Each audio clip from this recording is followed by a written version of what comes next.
नमस्कार. मी अशोक मिरगे आणि आपण ऐकत आहात नेहमीप्रमाणे माझ्या यूट्यूब चॅनलवरची मिरगेंची कविता.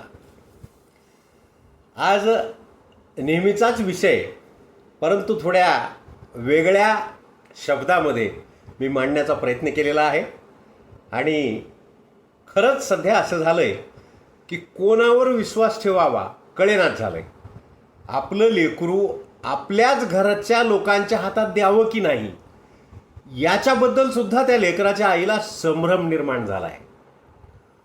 बायकोचा नवऱ्यावर विश्वास नाही, नवऱ्याचा बायकोवर विश्वास नाही, आईचा मुलावर नाही, मुलाचा बापावर नाही, बापाचा त्याच्या बापावर नाही. काय काय कसं करणार?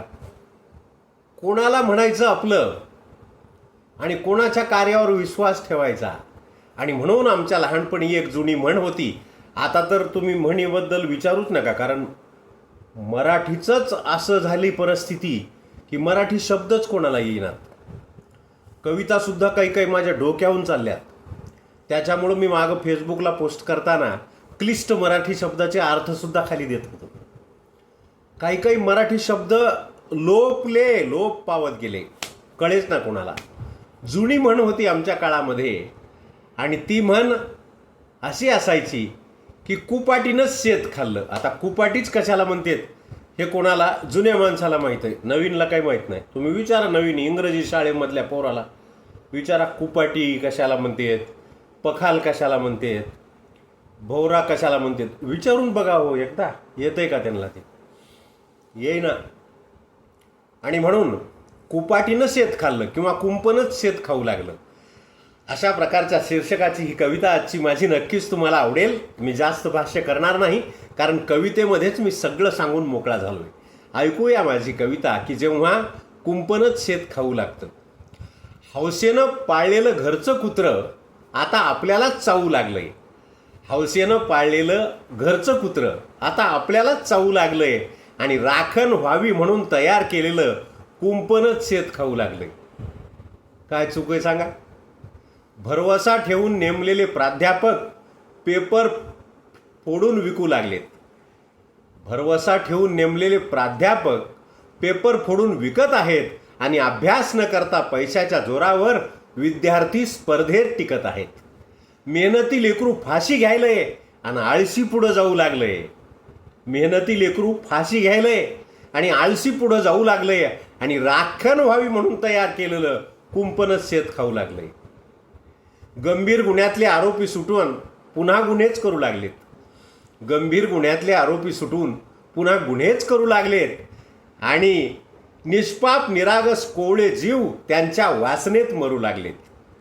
सत्ययुगाने उभारलेल्या मंडपात कलियुग नाचून गाऊ लागलंय. बघा कशी गंमत आहे. सत्ययुगाने उभारलेल्या मंडपात कलियुग नाचून गाऊ लागलंय. म्हणजे जुन्या परंपरा चालीरीती ज्या होत्या त्या सगळ्या सोडून नंगा नाच सुरू झालाय.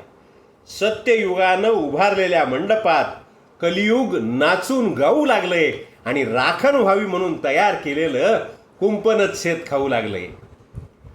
कर्तव्य विसरून नोकरीवर काही मास्तर कॉपी पुरू लागलेत. मुद्दाम काही शब्द वापरलाय कारण मास्तराला राग यायलाय की सगळेच तसे आहेत काय, आम्ही काही चांगले आहेत ना.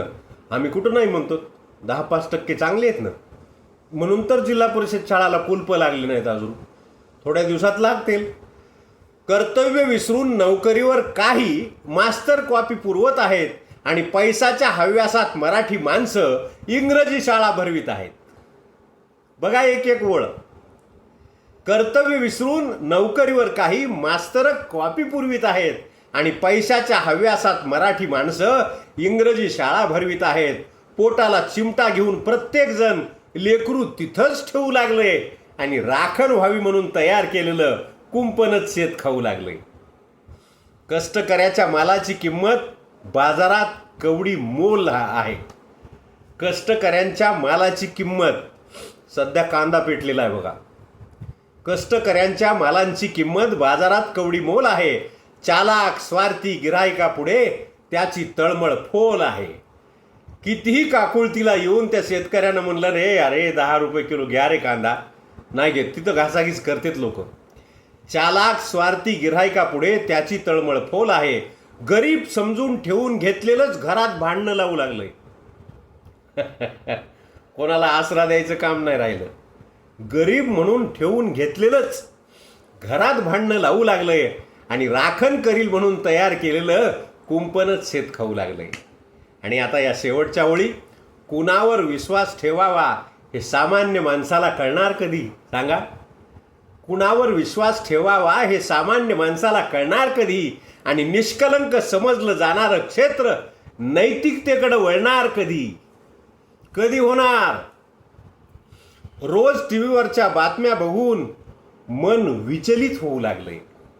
रोज टीव्हीवरच्या बातम्या बघून काळजात धस्स होऊ लागले आणि राखण करील म्हणून तयार केलेलं कुंपणच शेत खाऊ लागले.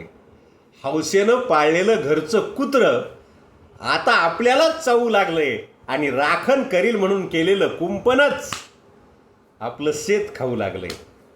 धन्यवाद. आजची कविता आवडली असेल तर माझ्या यूट्यूब चॅनलला लाईक करा, सबस्क्राईब करा, शेअर करा. पुन्हा एखादा नवीन विषय घेऊन मी आपल्यासमोर येईल नेहमीप्रमाणे.